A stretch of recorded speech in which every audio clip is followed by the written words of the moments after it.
Yeah. So yes, hello everyone. I am Atreya Vedantam. I am a student of IIT Madras right now in the branch of electrical engineering. Yeah, so JEE advanced rank was 315. It would be a nice interactive session where I get to know, what you guys are all thinking of at your stage in your preparation. So basically, I am I'll be discussing a few questions, and I mean, if you guys have any questions, you can as write it in the chat box, or you can raise your hand also. It depends. It's up to you guys. Uh, First, I'll tell you a bit about my preparation before we begin the technical aspects of uh, the discussion. So a bit about my JE preparation. I started my uh, I technically did study JE topics from ninth standard, as in I tried to prepare a bit higher than school level. But it was only I would say in 11th that I became very serious about JE, and I decided to really pursue with all my effort and time. So during the course, I mean, I as a part of I was a part of IIT. I actually was a part of another coaching institute called Aha Group, and at the same time I was doing a few modules, and I was trying to self study as well. I would say a big a difference, like a thing that I strongly believed in during my JEE preparation was the belief in exams.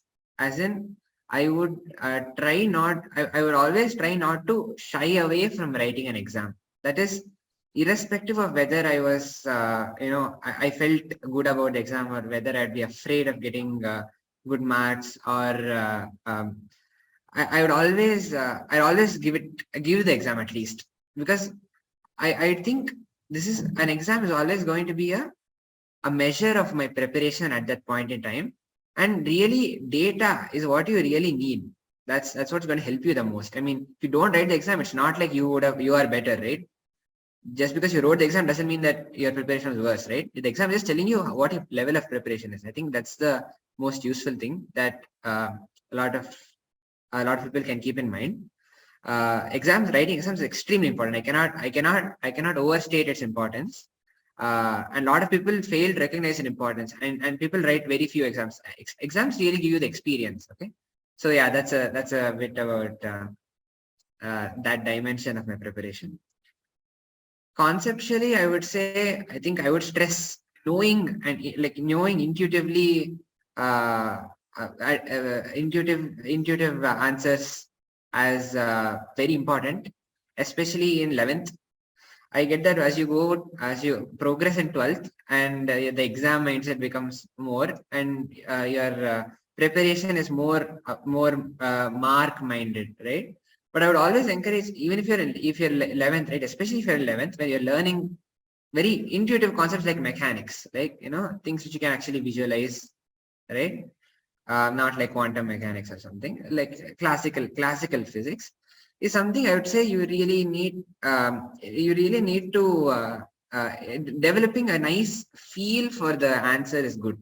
It's not just about mathematics. It's not about getting the answer really. It's about knowing the answer before you get the answer. It's about knowing that you're going to get an answer around 3 to 5, and then getting an answer, let's say 4. That is really what I think separates a good, a well prepared aspirant. So yeah, so what else can I say? I mean, do you guys have any questions about this? So I guess we'll start with the first question. Can we clear JEE and NEET, or JEE or NEET without coaching? The answer is absolutely yes. There are a lot of people who have cleared. Forget clear. People have topped the exam. People have topped the exam without any sort of coaching. See, in a sense, coaching institutes are just there to motivate you and guide you, because oftentimes the journey of JEE is very difficult, and you'll probably lose motivation at a point in your preparation. I know I did. And it took a lot of people to motivate me, to keep me on track. My parents, my teachers, they were all really, they had to, they had to keep telling me, positively, because it's a very difficult thing for me to keep my motivation all through. So I think that's the primary edge that coaching institutes gives. Of course, there is always a huge advantage of the material and everything, but in today's world, there's really there's nothing if you can't get by yourself if you really tried. So answer is yes. In fact, I am not just guessing. I have a friend who's a mains topper. His JEE mains rank was 77. So he's a topper and didn't attend any coaching. So the answer is yes. Of course, that doesn't mean that anybody without coaching can do it. You need to be very smart. You need to be very self-motivated. That's the crucial thing. First, self-motivation is really important whether or not you're in a coaching institute. Because if someone is telling you to study externally, then you're really not you're really not going to be able to focus for that long a period, 2 years, 3 years, 4 years. Because you'll do it for 3 days, 4 days, but then the fifth day there's going to be nobody watching over you, nobody's checking over on like whether you've done your work or not, and at that moment you're just going to slack off. But if you're self-motivated, then you're doing it for yourself, right? You want the goal for yourself. You want to do JEE extremely well. That's the goal for yourself, right? So why would you lie to yourself, right? Because that's what you want. So I think that's a great thing. So can we clear JEE? Definitely, right? You need to talk to people about getting to know which books are good for solving, which material to get, what kind of, where to learn concepts from. There are lots of videos on YouTube or things like that where you can learn concepts, but you have to be smart about that. You should. It requires a little bit extra intelligence. It requires a bit more thinking on your part, because a coaching institute will just eliminate the thinking on your part. It will give you the material ready, but it's definitely possible. Okay. In the last 25 days, solving JEE advanced previous year questions as a mock test is beneficial, or should I go for coaching institute test series? I'm currently giving Allen mock tests, but I find its questions on the tougher side. Okay. So one thing is, solving previous year papers is an extremely important thing. I think it is, if not the most important thing, one up there. Okay, because the experience that solving the past year papers gives is really unparalleled, because those are really just past year JEE papers, right? So those are papers which are actually students wrote, and they were like the process of JEE happened to them too, and that is a real paper. That kind of experience really cannot be simulated by any other mock tests. Allen mock tests are great. I personally have given them, so I know that their questions are of really high quality. They're actually quite hard as well. I would recommend giving them, yes. But if your question is or, then I would definitely say go for JEE advanced past year papers. JEE advanced past year papers are must, I would say. It's a huge advantage. Those who have done JEE advanced past year papers have a huge advantage to compare to those who didn't, right? The one reason being is experience, and the similarity type of questions. Allen questions are quite hard. I would say most questions are harder than JEE advanced level, and they're very useful. So in a sense, if you're finished with JEE advanced papers, I would definitely recommend doing Allen tests, because Allen tests are even FITI tests, because they're also everyone knows FITI AITS is quite hard. And that's not because they're going to really simulate the JEE advanced experience, because they're going to be much harder, right? You're going to get lower marks than you would in an actual JEE paper, but just to test your mental strength, whether you can really handle not getting questions in the exam. That's an important skill to have. In the exam, you should be able to handle a situation where you don't get any question in the exam calmly. That really will help you in the exam, because if you freeze, if you get worried, oh God, I'm not getting 6 questions, then you're not going to do the rest of the exam well. Maybe after the 7th question, you're going to get a lot of questions right? Who knows? So that kind of balanced approach is better developed through tough exams like Allen or Fiji AATS. But a definite essential component is, I would say, JEE Advanced past year papers and JEE Advanced past year questions as well. So it's up to you to split up. So there's a vast history of questions, right? It's up to you to split up which years you're going to write as papers and which years you're going to write as solve as questions. So that's up to you. So yeah, any other? Okay. Fine. I'll just go to the next question. Well, there are a few technical questions now. So how about I share my screen? Would that be fine? I will share my screen. Yes. So yeah. Well, the first question is, what is the relationship between electric field and electric potential? So this is a good, it's a fundamental question. It's important to know, right? But the important thing to know is of course, the definition. So electric field? Sorry, I don't know what's. So yeah, that is the definition of electric field. Note that electric field is it's an inverse square law. It looks like a cube, but I'm writing r vector by mod of r cube. And potential is a scalar.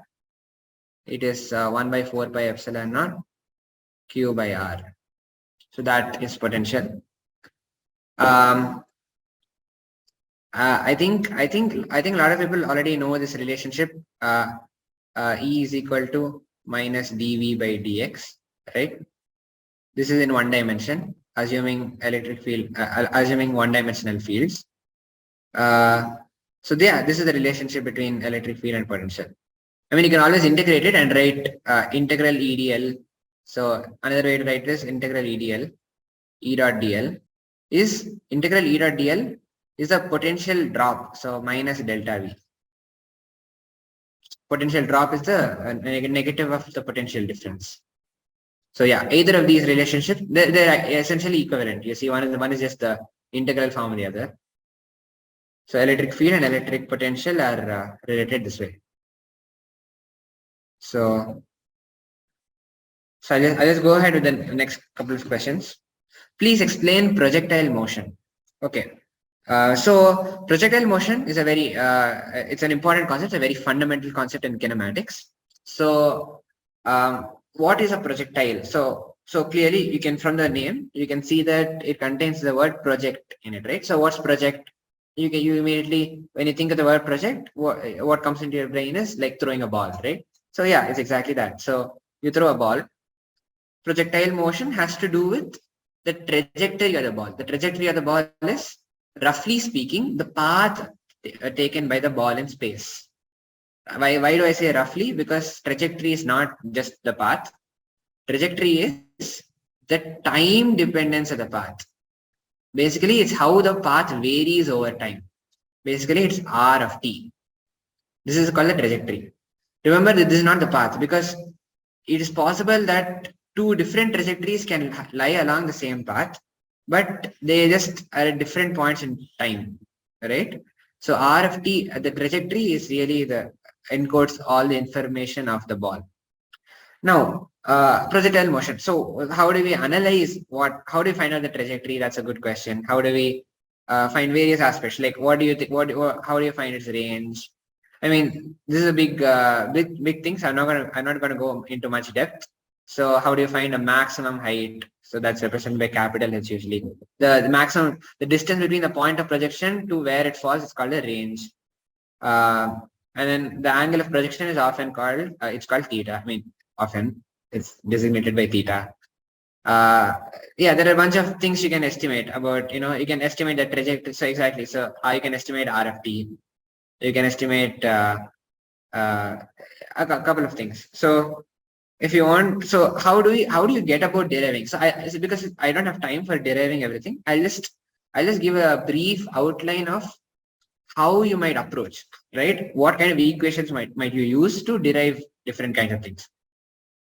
So in any problem, right? Whenever you're faced with a problem, a JEE problem, A JEE problem will always be a statement in English, right? It'll be or Hindi or whatever language you're taking the exam in. It'll basically be a statement in non-mathematical terms.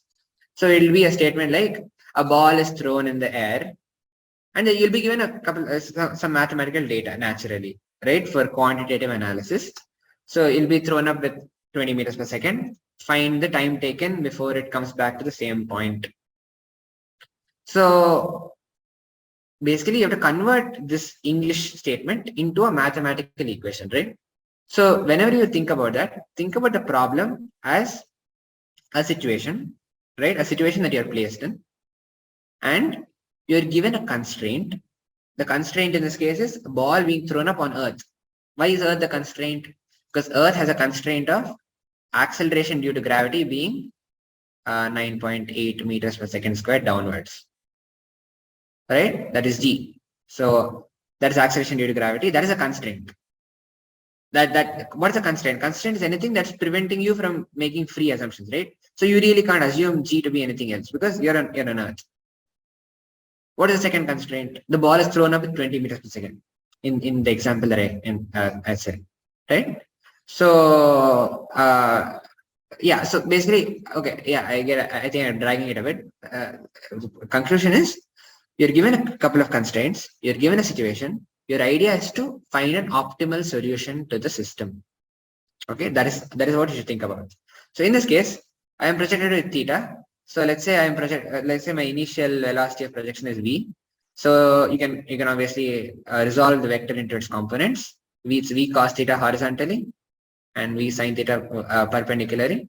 And the most important concept of projectile motion is that the horizontal and the vertical components are independent.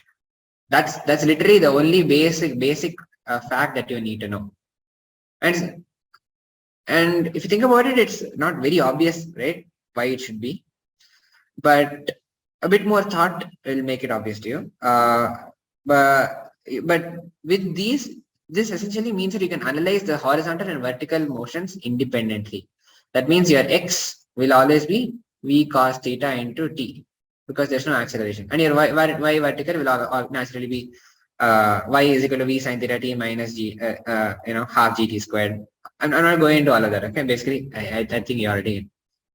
I think this is available anywhere else. Okay, so the next question: in order from the heat to flow from one part of the solid to another part, what is required? Very good question. Intuitively, you know that when two bodies are at the same temperature, there's going to be no heat flow, right? If you are pretty cold and you go out in the hot weather, your temperature will increase. So it makes sense that equilibrium is achieved when temperatures are equal, right? So that's the answer essentially. If heat has to flow from one part of the solid, let's say this is a solid, if heat has to flow from one part of the solid to another, then there has to be a temperature difference. I'll give you a very nice. I think this is well known, but I'm just reiterating. Well-known analogy between heat conduction and current transfer, right? So what is the law that governs heat conduction? That this is called the Fourier's law of heat conduction. H is equal to Ka dt by dx. dt by dx is a temperature gradient. Okay, so H is the heat transfer per time. That's important.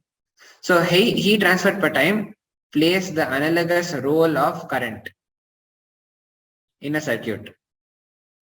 K is called thermal conductivity. Okay, and you know that resistance is equal to rho L by A, right? This is a formula that we know. But you know that rho is 1 by conductivity, right? Into L by A. So if you think about it, this formula looks very similar to this formula. You see Ka d by dx. So in fact, that's not a coincidence.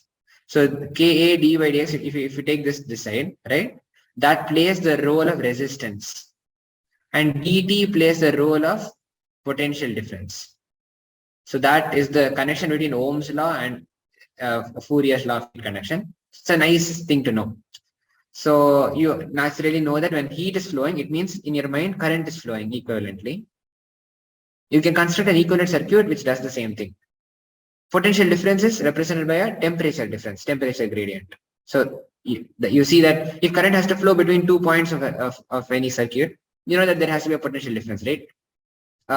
Analogously, that corresponds to a temperature difference here. Okay, we'll go to the next question. I think we'll go slightly faster. How can we find the number of moles from Cp and Ce values is the next question. To the best of my knowledge, we cannot. Why? So we know that Cp and Cv are molar specific heat capacities, right? Sorry, molar heat capacity. So molar heat capacity at constant pressure is called Cp. It's represented by a bar because it's molar. Cv is molar heat capacity at constant volume. These two are intensive properties. What does intensive mean? Intensive mean does not depend on the amount of substance. So that's the definition of intensive properties. So clearly, if you're given an intensive property, if it doesn't depend on the amount of substance, it does not depend on the number of moles, right? That's what it equivalently means. So how can you find the number of moles given Cp and Cv? You can't, because since it doesn't depend on number of moles, the number of moles doesn't depend on Cp and Cv. So given Cp and Cv, there's no way you can find out the number of moles. So that's a way of arguing. Okay, next question. What is the molar heat capacity of a monatomic gas for the process P is equal to constant? So this is simply as discussed before. This is the heat capacity at constant pressure, which is 5/2R.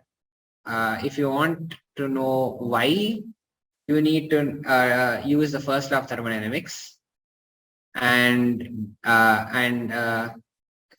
basically you take a constant volume, constant pressure process, right? In a constant pressure process, work done will be P into delta V because pressure is constant, right? So the derivation is pretty simple after that. So okay, what is the heat energy of I'll go to the next question.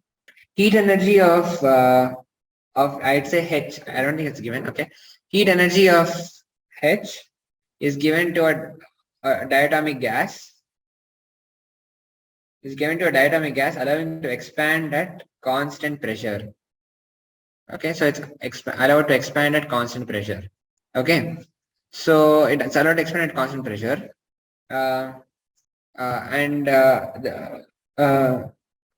each gas molecule rotates about an internal axis but does not oscillate. So basically, it's a diatomic molecule, right? So gamma is 7/5. What is gamma? Gamma is called the adiabatic constant. Okay. So the adiabatic constant for a diatomic gas is 7/5. If you're wondering where that came from, it's a bit difficult to explain. I mean, gamma is defined as a ratio of the molar specific heat capacities at constant pressure and constant volume, which happens to be 7R/2 by 5R/2. Okay. Again, this derivation stems from the first law of thermodynamics.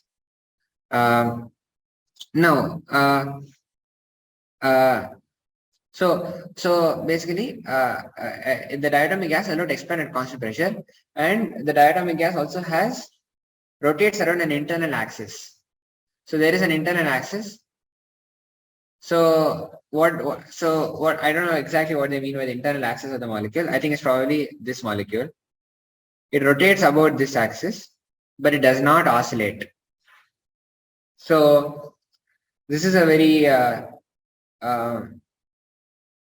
this is an interesting question. It's a little ambiguous if you think about it, right? The basic concept to consider here is the number of degrees of freedom. So given heat H, right? Given heat H, Q is equal to delta U plus W. That's the physics first law of thermodynamics, right? Given that work done in expansion is positive by a substance. Delta U is obviously is always NCV delta T, right? So that is that's 1 into it's allowed to expand at a constant pressure process, but doesn't matter, right? It's still 5 by 2 R to delta T plus W. This is the work done, right? Uh, oh wait, sorry, my bad. 1 second. So okay, so heat energy is given to diatomic gas. So okay, what does so okay, so since it's allowed to expand at constant pressure, you know that Q at constant pressure is given by NCPD delta T, right? This is equal to H. So of course we don't know this is 7 by 5. This is we'll keep it on the whole because 7 by 5 is for a general diatomic gas. Here we're given constraints. So how did the 7 by 5 come from? Is actually by the number of degrees of freedom. Okay, so it comes from equipartition principle, which states that every degree of freedom gets half kT of energy. Okay, so okay. The point being here is we have to count the number of degrees of freedom. So number of so basically CP will simply be n plus 2 by 2 R delta T. Okay. Similarly, we know that delta U is always NCV dt, right? Sorry, so this is a bad choice. We'll call it F. Okay, degrees of freedom will be F n F by 2 R delta T. This will be delta U. So clearly, upon dividing, right, H divided by delta U is simply F plus 2 by F, right? Now what is F? So we know that a diatomic gas can translate in X direction, the Y direction, or the Z direction, right? So X, Y, or Z. So notice how I have drawn it wrongly. This is not. This is why do I say wrongly? Generally, all of our coordinate systems are right-handed, which means I cap cross J cap should be K cap. So this should be X, Y, and Z. Anyway, point being, it has three transition degrees of freedom.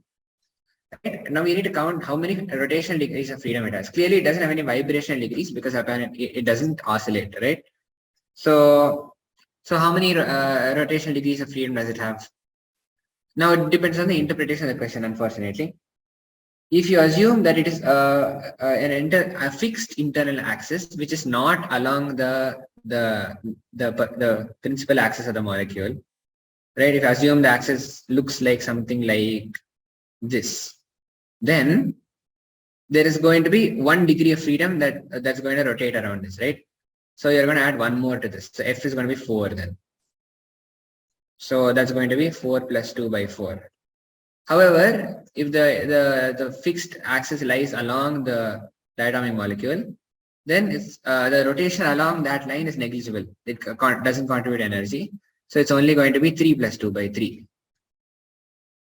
Okay, so that's up to the interpretation of the question. So I'll just leave it here. Anyway, so the next question is, a flask contains hydrogen and argon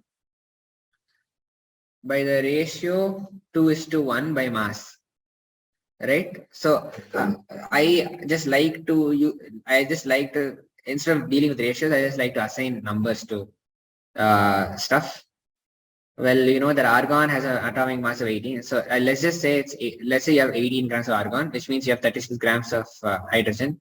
This means you have 1 mole of argon, and you have 18 moles of hydrogen. Right? We'll see if it's even useful calculating number of moles.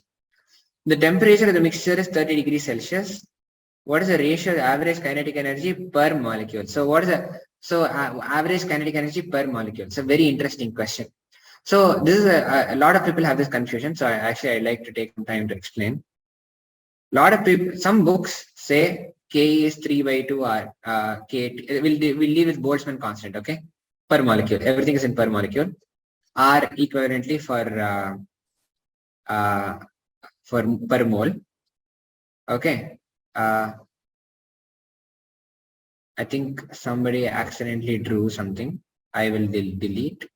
Okay. So anyway, as I was saying, some books say K is 3 by 2 R 3 by 2, and some books say F by 2 RT. Well, like lot of students face this confusion. I face this confusion too in my JEE preparation. The answer really is that these two are talking about different things. This is talking about only translational kinetic energy. This is talking about the total kinetic energy.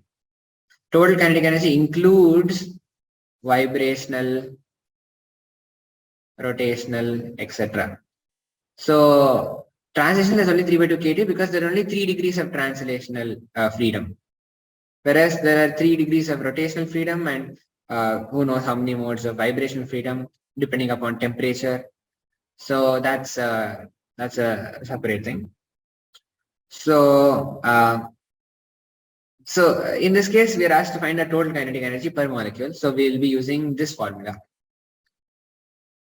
So therefore, the average, we just require the ratio of the kinetic energies of argon and hydrogen. So we really don't even care about the RT because the temperature is same for the mixture. Because the temperature mixture is the same, right? So we don't care about the temperature. We don't care about gas constant is universal. Factor of 2 gets cancelled out. So we are really just interested in the ratio of degrees of freedom. So how many degrees of freedom does a monatomic gas have? 3. How much does a diatomic gas have? 5. So the answer simply turns out to be 3 by 5. Okay. So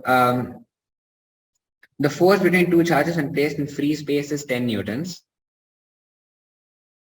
Whereas the force, what is the force between the two charges if it's immersed in the medium of dielectric constant 2? It's a very good question. Again, it's unfortunately slightly ambiguous. I think I can understand the meaning. I understand the what they want to convey. So the question really asking is, if in free space the force between two charges is 10 newtons, right? Forgive my plus, it looks terrible. Would it still remain the same if there was a dielectric medium, right? If it is polarized. I mean, if it is a dielectric medium. So dielectric medium, you know that when in the presence of charges, they get polarized, right? So let's just briefly draw how they get polarized. It'll help us give an idea. I mean, one thing is like as JEE aspirants, like you should definitely know this answer straight away. If the dielectric constant is 2, then the net force experienced by a charge is F by K. So notice the words that I'm using carefully. The net force experienced by a charge will decrease K times. So it will become 5. However, what we are asked to find is the net force between the two charges. This is a mistake a lot of people will make, right? Force between two charges is simply 1 by 4 pi epsilon naught Q1, Q2 by R squared R cap. That's it. Force is a vector. So that's it. It's not, there's no dielectric here. The dielectric is only comes in the net force because the medium is going to influence the net force. Medium is going to have its own forces because of its polarization. See, it's going to get negative charges are going to pile up here, plus pile up here, plus piles up here, minus piles up here. It's going to have a net effect on both charges. In fact, it's easy to see that the net force reduces. Look at these negative charges. They're going to strongly attract a positive charge in this direction. Look at these positive charges. They're going to repel these positive charges. They're going to repel the positive charge, but slightly less, right? Because they're further away. Similarly, these negative charges are going to repel, they attract even slightly lesser. So you can see the overall effect is towards this side. So you see that the 10 is going to be reduced. So it's going to be reduced by a factor of 2.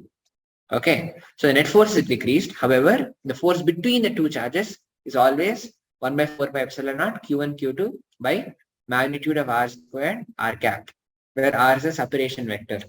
See, notice Notice that you have to be very clear when you're talking, right? When you're talking about a vector, when you're talking about a direction of the force, right?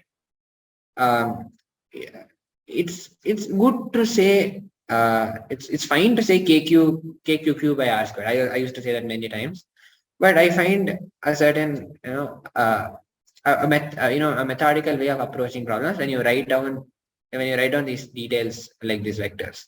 Okay. Anyway, that's a personal taste, and JEE, if you're short on time, I really wouldn't recommend. I think this is more than enough. Okay, so yeah. Anyway, so the next question is two positive charges, 16 and 4 coulombs, are separated by a distance of 3 meters. What is the electrostatic force of repulsion between them? Again, this is a simple problem.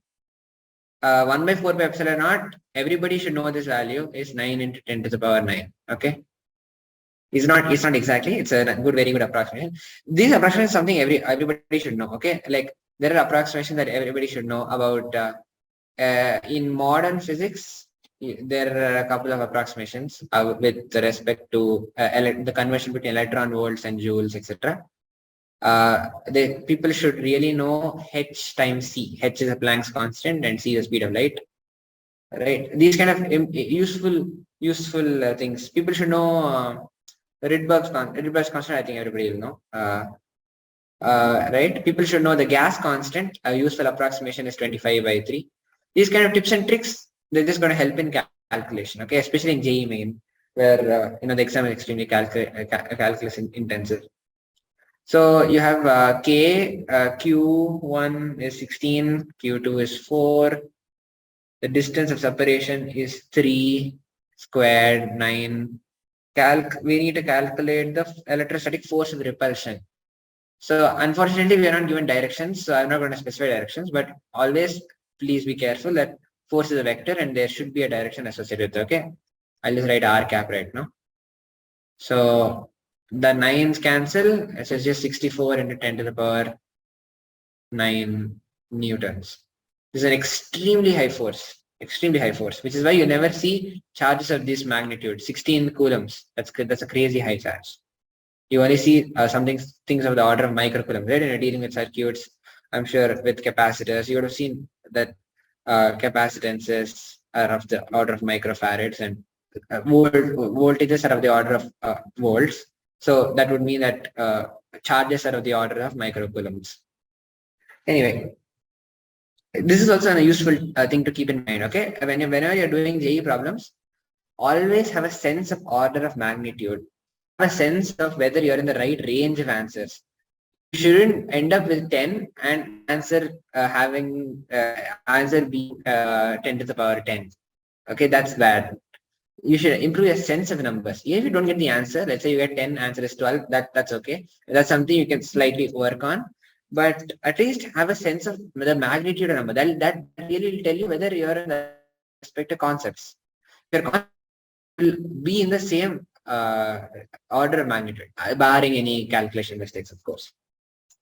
So that's an important thing to keep in mind. Yeah, the next question is: an electron revolves 6 into 10 to the power 15 times per second. Revolves around some circle. Calculate the current. Produced.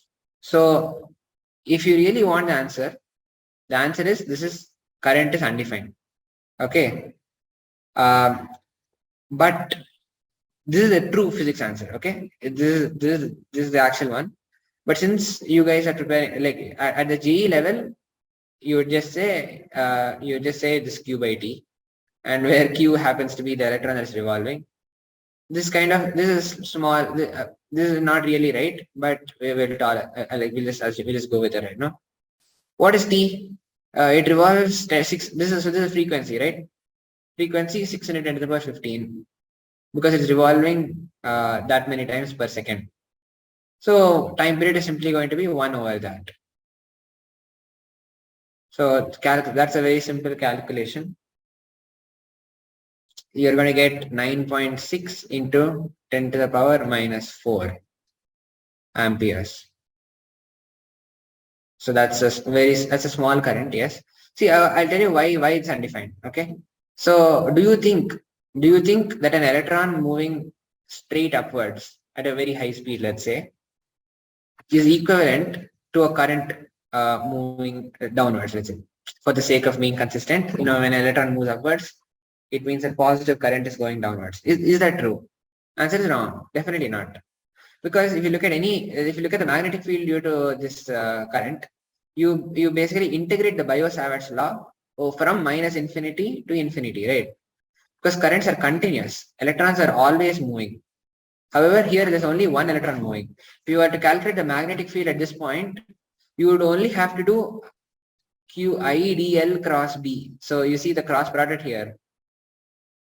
So this will be the R vector in this case. In that case, this is the, let's say, direction of velocity.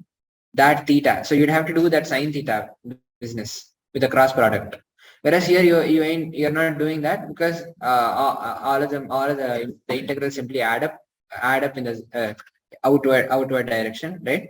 If you look at the it'll add up in the outward direction to give a nice, pretty neat answer. However, this is not the same case, right? The magnetic fields are clearly different, which means they're not equivalent in all senses. So similarly, something going around in a circle, an electron going around in a circle, does not equivalently constitute a current at all. However, for the sake of whatever, we just go with it, because it's pretty obvious that that's what they want us to do, right? Okay. We'll have the next question. Why is density used instead of radius in Gauss' law? Actually, I really don't understand what that question is asking. What do you mean? Why is density used instead of radius in Gauss' law? Actually, an interesting question I have is, how do you know that density is used? So by density, of course, I think you mean charge density. How do you know that charge density is used in Gauss' law? As far as you guys know, I think Gauss' law is simply the cyclic integral of electric flux around the surface, around a closed surface, is the charge enclosed by it divided by the permittivity of free space. I think that's what you guys know, right? This is the Gauss law, right? Later you will learn a different law, okay, which okay, I will tell you, okay, but this is something that you do not know yet, because you do not know what this is, okay. I will not bother mentioning what this is either, but this is where charge density pops up, okay. This is also Gauss law, actually. It's just a differential form of Gauss law, but I'm not going to go into that. The point is basically, as far as you are concerned, as far as JE is concerned, there is no charge density anywhere. It's just a charge enclosed within. Okay, so I'm not sure what that question means, so I'll just leave that question. Interesting question. I think it's a small break from heavy calculation. I mean, what do you think? How do you know? I don't know the answer either. Let's say I don't know the answer. What would I do? That's an important thought process to analyze, right? So what I would do is, the question asks me for what factor is responsible for cutting an apple, pressure or force, right? So what I would try to do is simulate a mental experiment to differentiate between the two. Can I mentally simulate an experience? Yes. Let's say I take an apple, I take a knife and I cut it. I think I can cut an apple with a knife. Let's say I try to apply the same force that I'm applying with a knife with my hand like this. Do you think it's going to make any difference? Not really. I mean, if I try to squeeze it very hard, I think something might happen. I don't think I'm that strong though. But it's pretty obvious that a knife will easily cut through, whereas the hand won't. And that clearly just goes on to tell us that pressure is what is really causing cutting rather than force. Now, why should this be true at a fundamental level? At a fundamental level, if you think about it, any breaking process is the breaking of bonds between two atoms. So let's say you have atom AA, you have a bond. The breaking of this bond is really what is contributing to the cutting process. So this is going to be the cut part A, this is going to be the cut part B, right? If this bond is broken. So let's say that the breaking of the bond has a constant force to break, which is F. Okay. Now you'll have one more bond, and that force will also have a breaking force necessary is F. You have one more bond, and that force required to break that is also F, and on and on and on and on. You can automatically see that you have n. If you have n such bonds, then the force required to break the system is n times F, right? So you automatically see that the more bonds you have, and you know that the more bonds essentially corresponds to more surface area, right? Because more the surface area you have, more the number of molecules you have uh, in that cross section. So this is proportional to area, which means since this is the factor that really is breaking the material, the factor responsible for breaking the material is simply F by A, which is stress or pressure, right? So therefore, it's not force which is breaking an apple; it's really the pressure, stress, or the pressure which is cutting an apple. So there's a bit of elasticity, yeah.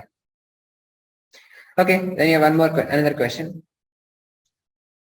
The effect of gravitation is seen more on liquids than on solids. Why?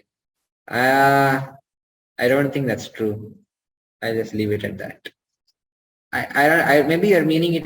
Maybe the question is in some context that I do not know.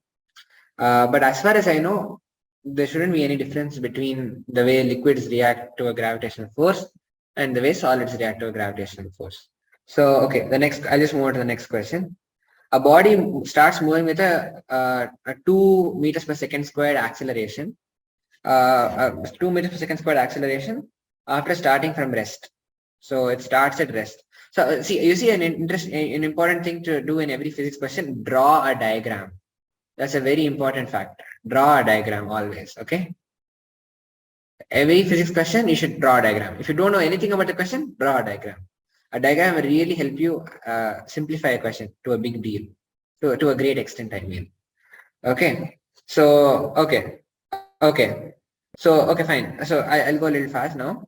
So the distance covered in the 5th second will simply be the distance covered in 5 seconds, which is half into 2 into 5 squared minus distance covered in 4 seconds, which is half into 2 into 4 squared, which is simply 25 minus 16, which is 9. So that was a simple question. A 100 kg golf ball is moving to the right with a velocity of 20 meters per second. It makes a head-on collision with 8 kg steel ball initially at rest. Compute the velocities of the ball after collision. So that's a very, very interesting question. I don't see where you get a 100 kg golf ball, but whatever. So you see 100 kgs here moving at 20, right? This is steel 8 kgs at rest. So you write 0. Then you write V1 and you write V2 after the collision. Write V1 and V2 in the same direction. Okay.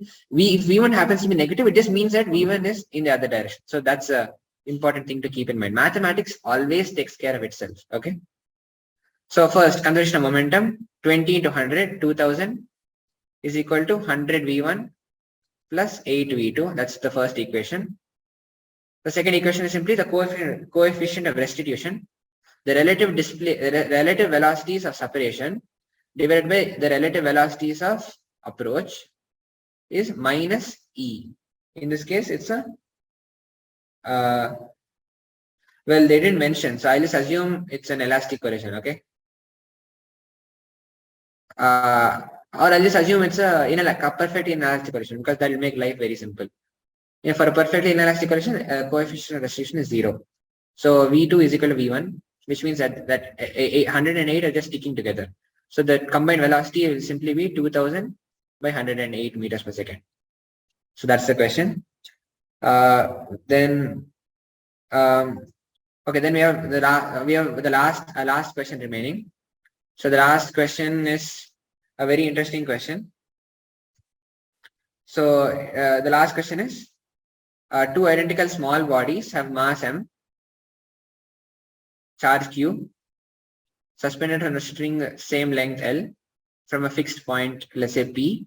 It is now taken in some artificial orbit around the Earth. So this is the Earth. Find the tension in the string, right? So what you're going to do is for this mass m, you're going to see that the force, let's say the separation is going to be theta, right? So you know that this is 2L sine theta is the distance. So the force is going to be kq squared by 2L sine theta the whole squared. Of course, I'm representing the direction as that's if I'm not writing the vector as a whole. And you know that the gravitational force is going to be gmm by r squared, where r is the distance from the radius of the earth, right? And you know the tension is going to be T. And you know that the sum of all of this is going to lead to a centripetal force of mv squared by r downwards, right?